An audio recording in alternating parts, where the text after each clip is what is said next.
Welcome back to Speakeasy. I am still Paul F. Tompkins. My guest today is very exciting. You know this gentleman from Lost? You've heard of that show, right?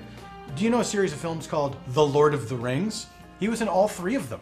Please say hello to Dominic Monaghan. Dominic, hello, how are you? How you doing? Thank you for being here. Cheers, sir. Oh, cheers. Thank you for joining us at Speakeasy. Thank you. Classic Greyhound. Very nice choice. Yes. This is a bit of an honor that you're drinking at all right now because you've made a New Year's resolution for 2013. Yeah. How many drinks are you going to have in the calendar year of 2013? I've allowed myself 6 drinks this year, but there's a couple of, rules associated with that. Oh, okay. There's conditions. 6 drinks doesn't mean, 6 of these. 6 drinks means 6 opportunities to drink. So if I don't break myself off at any point, I can start at 7 in the morning and just keep drinking. Sure. I could pull an all-nighter and then go through to the next day if Absolutely. I felt like it. There we go. Yeah, New Year's resolution is kind of a big thing for me. I've been making resolutions since I was probably in my mid-20s. And sticking to them? Yeah, pretty much. I mean, I've had a couple of, minor wobbles here and there, Sure. but I've done like no drinking before. Then I've done no added salt, which is difficult. No added sugar, which is annoying. Very difficult. Yeah. I did no bread for a year. For a year? Yeah. How was that? Yeah, the no bread thing. The hardest one, honestly, was no added salt. Really? I like salt. Because it's in so much. And there's salt in a lot of stuff. And also some things I just want.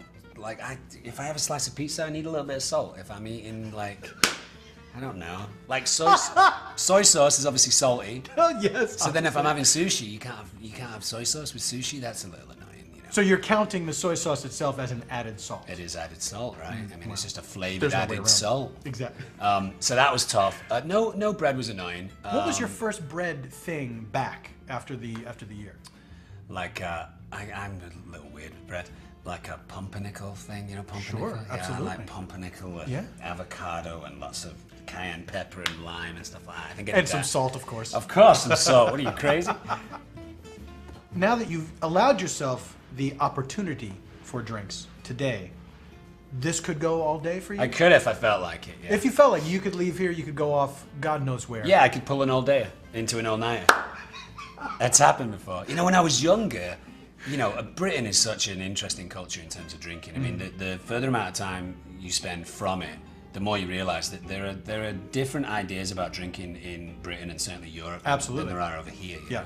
I grew up in a culture where if you were old enough to drink and the football was on and you weren't drinking, that was weird. Right. That's a strange thing, So you'd be in a pub at 3 o'clock, the game would be on, and if all your mates were drinking and you weren't, you were kind of a weirdo. There's no kind of notion of I'm just gonna have a water or I'm just gonna have a Coke or something like that. And it's not what I think is different here is that certainly there's a drinking culture here, but it's like that same scenario that you're describing would be tied up in like a macho, like the idea of manliness kind of thing. Whereas in Britain, I think it crosses genders. It's just an accepted thing that drinking is a part of life. Yeah, it's part of our society, and I could guarantee, this is before cell phones, I could guarantee Wednesday, Thursday, Friday, Saturday, Sunday night, if I couldn't get hold of my friends, they're in the pub, Right. So I'd be like, they're out, I can't get them on their home phone. They don't have a cell phone because there's no cell phones. I just walked to the pub and I knew they'd be in there, Yeah.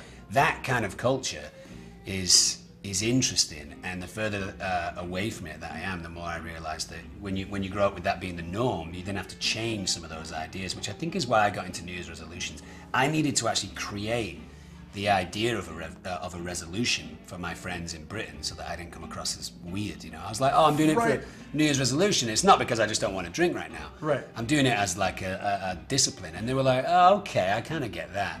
And then that gently weaned me away from this kind of slightly alcoholic-based culture. When I've gone on stretches of not drinking, you cannot deny that waking up that next day without a hangover is it's revelatory. Yeah. It's an amazing feeling, and you start to get off on that almost. You get off on feeling good. It gives you a high in the same way that you would from drinking. I like going out and socializing and having fun and getting involved in fun, interesting conversations with people. I love the social element of drinking, but in terms of just like physically what it would do. I see stuff of me on the red carpet when I was doing Lord of the Rings, probably like 2 Towers, Return of the King, and I can tell that I'm in the midst of some sort of drinking haze because like my skin is really bad and my eyes are a little. Hey, are we in Berlin? Hi, Berlin. You know, so I was like, I don't want to do that. Like, I don't want that to represent me for a long time. And you can do it when you're younger. I felt like I could. Because my hangover was, I'd wake up, a little bit of a headache, a little bit hungry, eat a fried breakfast, done. Start drinking. Absolutely. Again, no problem. Yeah. Whereas now I'll have like... No problem. No problem. Whereas now I'll have like a 2-day hangover and it's just epic. You know, it's just an awful feeling. And my dad said to me, you'll feel a little differently about drinking once your hangover kicks in. And I was like, no, I'm fine, I'll deal with it. But I mean, my hangovers are just so miserable right now. Like, I just hate life and I hate me. And it's so one of those things that people can warn you, but you have to experience it to really understand what it's going to be like. Yeah, and like, don't get me wrong, I didn't, you know, I wasn't going through, you know, a period in my life where I was struggling with drinking and stuff like that. Right. I just got to a point where I thought, okay, I'm an adult. How do I want to conduct my life? You know, I have a relatively busy life at certain times. I can't really do the stuff that I need to do because not only on set do you have to kind of bring it, but also like in these type of scenarios and when you're promoting a show, you have to kind of be presentable and know what you're talking about. And if you're struggling with a hangover, most of the time your brain's going, where is my bed? Right. Where is a bacon sandwich? Right. How do I fall asleep? You have a new show that's we're going to be seeing here on BBC America. You're just going all over the world and exploring all these different places and finding these incredibly dangerous and horrifying creatures. All kinds of insects, bugs, snakes, just everything that gives people the creeps. You are actively seeking out and enjoying. Yeah. It seems like from what I've seen, you seem to really enjoy it. Yeah. Has this been a lifelong thing for you? Yeah, I've always been interested in wildlife. I've always been interested in the natural world. I've been interested in how the world came to be. You know, when I was a little boy, my dad read me a series of kind of fables called How the Whale Became. And these are more kind of like fairy tale ideas of, you know, there was an animal, it wasn't a whale. They made some choices, they took some consequences, and that shaped them into a whale. And when I was a kid, I thought, oh, that's so interesting. I wonder how they actually came to be. I wonder how they really came to be, because I knew that they were stories. It could have been a show about fish or birds or mammals, because I love those animals too. But I realized that at this particular point, where we're at in terms of wildlife shows, we've almost seen everything, you know? Right. I mean, we've seen the large and the small, and the disgusting and the scary and the cute and the cuddly.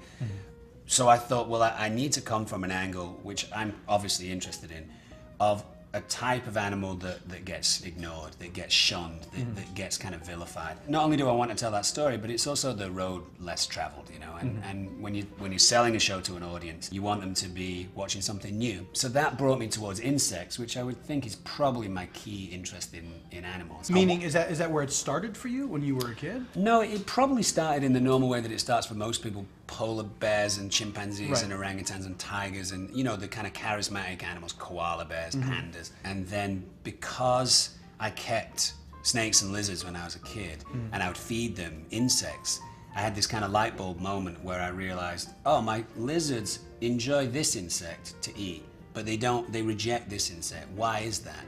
And then I found out that particular insect was poisonous, or that particular insect can spray acid out of its abdomen. And you're like, what? There's an animal that can spray acid? What is this about? And you get curious, and you don't want to kill your lizards by feeding them something bad. So I started doing more and more research. But the insect thing started to become much more of a honed interest for me when I realized that you can't, on an everyday basis, go see a tiger or go see a polar bear, but you can with an insect. You can go into your garden. Boy, that's true. Yeah, you can go into your bathroom. You can go into your bedroom, absolutely. So that made it more interesting. And then with the show, not only did we think, well, insects was a good idea, but I wanted to tell some of the insect stories that people just simply don't want to tell.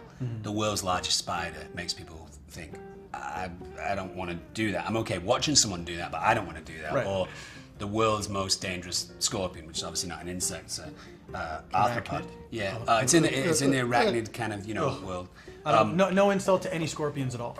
Speaking of someone who's had, I would not say a phobia, but a strong fear of insects, the allowing of some sort of bug to crawl on you, which you seem to be totally fine with. How is that possible? That blows my mind. Have you always been comfortable with that? Like what you said when you were a kid, you had reptiles and you would feed them insects. From that moment on, were you just okay around crawly things? Yeah, I mean, fear is an interesting thing, huh? Because fear creates this pathway in your brain which comes back to a negative connotation. So you think about insects, and it takes you to certain experiences that you've had with insects in your life, which then continues this kind of negative circle, which then goes back to the word fear, and that just goes round and round and round. I didn't have that. What I had was animals, insects, fun, sun, swimming pools, holidays, colors. You know, I associate with positive things, and I think you can change that. You can change that pathway very easily. I have a fear of heights. Now, I associate heights with my mum's fear of heights, me feeling embarrassed around my friends when I'm scared of heights, feeling a little humiliated. That goes around in a negative connotation. But what I'm now doing is I'm trying to build that fear of heights in with some positive situations. So when I did wild things, I would go climb stuff and get hiked up into trees and associate myself with positive things, which is animals. So I'd be like, I don't want to climb this tree, but there's bees at the top. So I'll go up to the top, have a good time with the bees, which would be a nightmare for you. And maybe it'll change the way I think about fear, you know. So you can get there, but I think people have an almost out-of-body experience with those fear moments, and yours is an animal. So as soon as you put an animal on your hand, it's not really about this holding of the animal. It's this overwhelming sense of fear coming into your life, and then you attach that to the animal. But that's through years of you building up that thing, and I think you can break it. For me, holding an animal is a real privilege. I want to try and hold the animal and have it behave in its natural state. If you see a tarantula, for instance, running around on someone's hand and it's really skittish and it doesn't know what it's doing, that's not what I want to do. I want the animal to sit on my hand, feel comfortable, and behave however it wants to behave. The only way that I can do that is for me to be completely comfortable, because the animal will pick up on it. They'll pick up on your insecurities. It's a discipline, it's a challenge, but the more I've done it, the more easy it is for me to do it. So I would implore you to just do it on a small basis. Pick up a ladybug. That I can do. And all right, so there you That go. I can do. But if you can do that, then you can do all the rest. Right. Because it's you're just ramping up the frequency. If I can climb 10 foot off the ground and deal with my fear, there really shouldn't be any difference with me climbing 300 foot off the ground. It's the same kind of idea. It's just your mind is And taking over. do you feel like you're making progress with that fear, with the heights? Yeah, when I did wild things, you know, I said to those guys, I was like, look, I'll do pretty much anything, but I'm bad with heights, so just let me know if there's a height situation. And I had to climb 120. And not saying no heights, you're saying let me know in advance so I can make deal my with peace it. with it. Yeah. And I can talk to you about what I would need, you know, like what would help me more to get through it. I wasn't going to say no. There was a Malaysian giant honeybee, which is a story that we wanted to tell, lives in the tallest trees in the Malaysian rainforest, and these trees are 150 foot high, and they were living 130 foot into the tree. So I had to climb it. So my director said to me, look, that's the tree, you know, it's like 50 meters into the sky. How do you want to do this? And I said, I don't really want to know too much about it. I want to do it first thing. Don't tell me about all the ropes you're going to attach to me and all the preparation. Just have me turn up, shackle me in. I'll know that I'm safe. And then let's go. Let's do it. And the only other thing that I asked for was a bottle of whiskey to calm my nerves at the end. Absolutely. So when I finished, I had a couple little shots of whiskey. But I was okay. The interesting thing, and it makes me laugh too, but the interesting thing is that I felt comfort in going up to be around a million, maybe 1.5 million bees. I was like, I'll be okay. I'll get up there. I'll be with the bees. I'll be fine. I can take a breath. My director's like, I'm fine with the climbing. I don't want to go around 1.5 million bees. You're mental, you know. But all I need right now is just a little whiskey and to be around 1.5 million bees. I'll feel much and then better I'll be about fine. that. On the topic of nature, you're very concerned with being carbon neutral. And so I have not been able to say this about any of my guests so far, but I understand you bought a forest in India? Yeah. Please tell me how that goes towards offsetting your carbon footprint. So what we found out in a given year was that due to the amount of traveling that I was lucky enough to be doing, and due to the lifestyle that I was leading in terms of, you know, driving around in cars and all that kind of stuff, we found out, or we were able to mathematically work out an amount of carbon that I was contributing with all the traveling I was doing and all the working I was doing. So with that, we're talking about how much carbon is used by taking a flight, being driven in a car, you know. Right. Yeah. You know, using various things in your house, electrical equipment and all that kind of stuff. So we found out how much that was, and that number, for me, because I had been traveling so much, was particularly higher than most people's number. And then I found out that that particular number was at a number where I could actually buy a significant amount of land and trees and stuff like that. So then I spoke to some people who were able to do that for me, and we found a plot of land in Bangalore, India, where I'd been to before, so it was great. We made a mango tree plantation, a relatively small one, which then continues to grow. I don't have anything to do with it apart from, you know, providing the raw materials and the land. People in the local community obviously farm the mangoes and sell them and make money or eat them. I'm not too sure what they really do with them. But what my knowledge is that over the years it's continued to grow because they'll make profit, they'll plant more trees, they'll make profit, they'll plant more trees, which is good. I like India, I like mangoes, I like oxygen. It all works. It's a win-win-win. Yeah, it really is. You have a Star Wars tattoo, I I understand? do, yeah. What is the tattoo? I have a quote from Yoda. Sure. Yeah. He's a little mini Buddha, you know. Is it do or do not? There is no try. It isn't, although I do like that quote. I It's use a little that. harsh, though, isn't it? Yeah, it is. But I mean, Luke needs a little bit of a kick in the arse at that True. point, you know. He's been a little punk. Tough lesson for kids, though. But I think it's an amazing lesson, you know. I try, interesting. I try and take the word vocabulary out of my vocabulary, Right. which is ironic, you know, because there's no point, you know. It's like you're wishy-washy. You're expecting failure, you know, and I think that's what Yoda is pointing to. No, the quote that I have is, luminous beings are we, not this crude matter.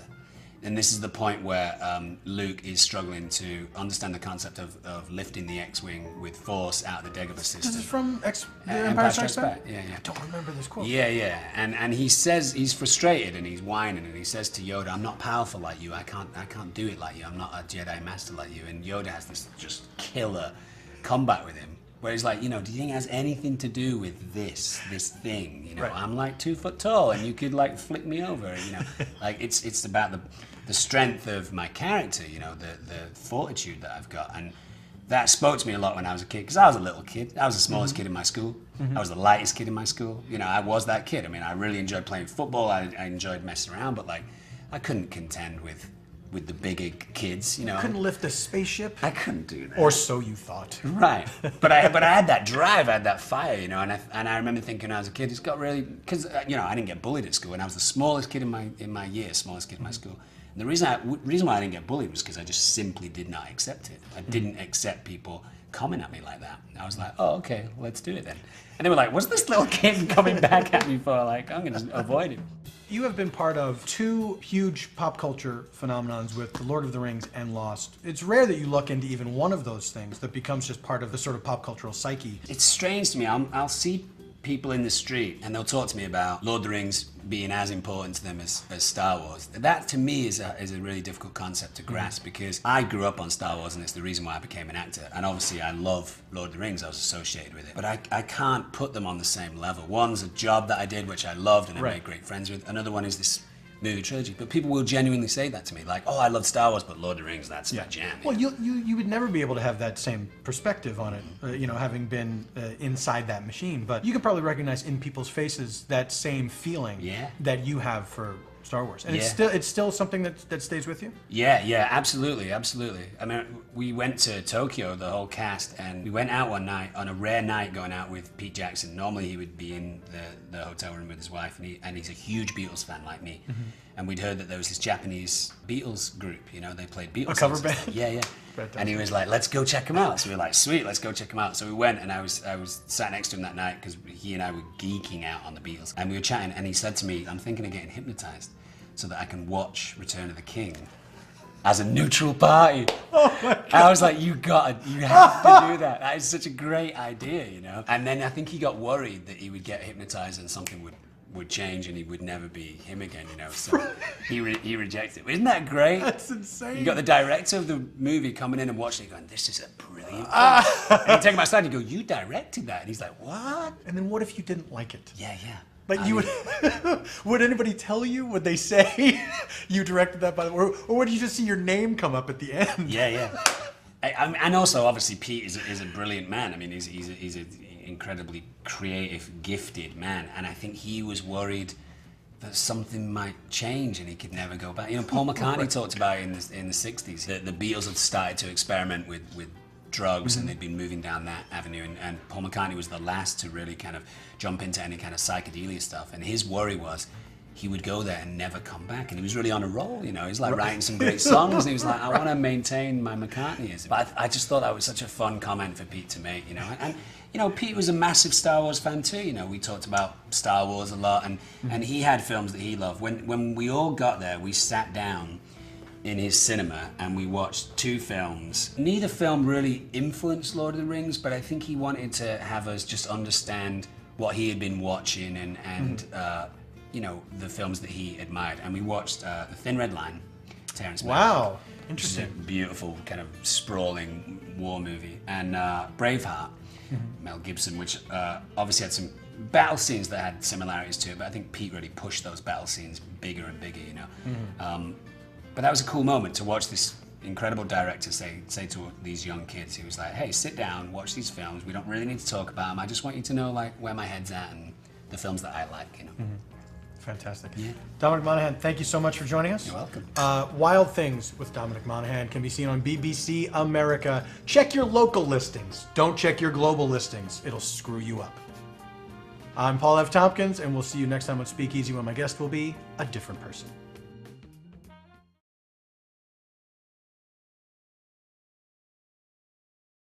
Thanks for watching. Be sure to subscribe and check back every Monday to see who I interview next. And for more info about Speakeasy, visit mademan.com.